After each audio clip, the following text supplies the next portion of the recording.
একজন বিবির প্রধান প্রধান হক কি?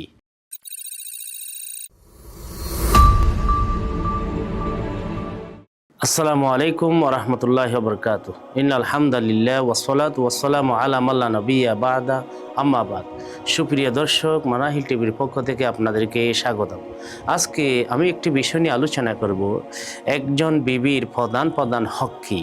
সাধারণত আমরা জানি অন্ন, বস্ত্র, বাসস্থান এগুলা হলো একজন বিবির প্রধান হক।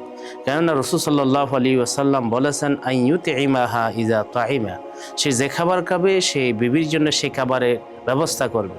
তাই সে কারণে ওয়াইয়াকসুয়াহা ইযা ইকতাসা, সে যদি সামর্থ্য হয় পরিধান করার সেরকম সে পরিধান করাবে। তাই সেজন্য তাকে বাসস্থানের ব্যবস্থা করা এটাও কিন্তু বিবির একটা হক। বর্তমান যুগের মধ্যে যেহেতু আধুনিক চিকিৎসা বিজ্ঞান আবিষ্কার হয়েছে, তাই চিকিৎসার ব্যবস্থা করা এটাও প্রয়োজনীয়, এবং শিক্ষার ব্যবস্থা এটা প্রয়োজনীয় না, এটা সন্তানদের ক্ষেত্রে প্রযোজ্য। বিবিদেরকে আরও উচ্চ শিক্ষিত বানানো এটা স্বামীর দায়িত্বের মধ্যে পড়ে না। সে অনুমতি নিয়ে পর্দা সহকারে যদি পড়তে চায় নিজ খরচে, বা স্বামী যদি তাকে দান করে, হিবা করে, হাদিয়া দেয়, এর মাধ্যমে পড়তে চাইলে পড়তে পারে। কিন্তু এভাবে রাসূল সাল্লাল্লাহু আলাইহি ওয়াসাল্লাম এগুলো তো প্রয়োজনীয় বিষয় সম্পর্কে আমাদেরকে অবহিত করেছেন। এর বাইরেও মুস্তাহাব খরচ রয়েছে।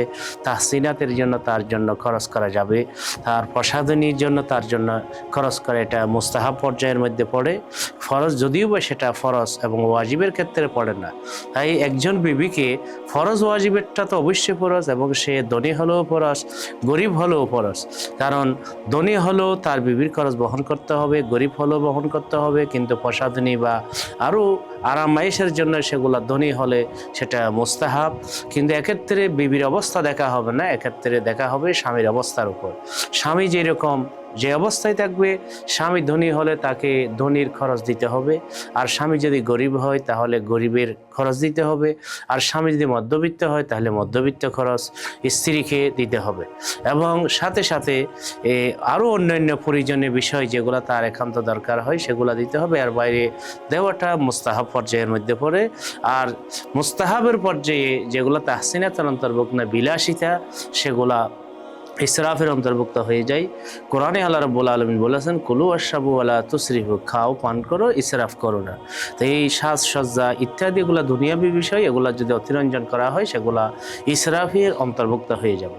আল্লাহ রাব্বুল আলামিন আমাদের প্রত্যেককে বিবিদের হক এর প্রতি যত্নবান হওয়ার তৌফিক দান করুন। সুপ্রিয় দর্শক, আপনাদেরকে অসংখ্য ধন্যবাদ। আসসালামু আলাইকুম ওয়া রাহমাতুল্লাহি ওয়া বারাকাতুহু।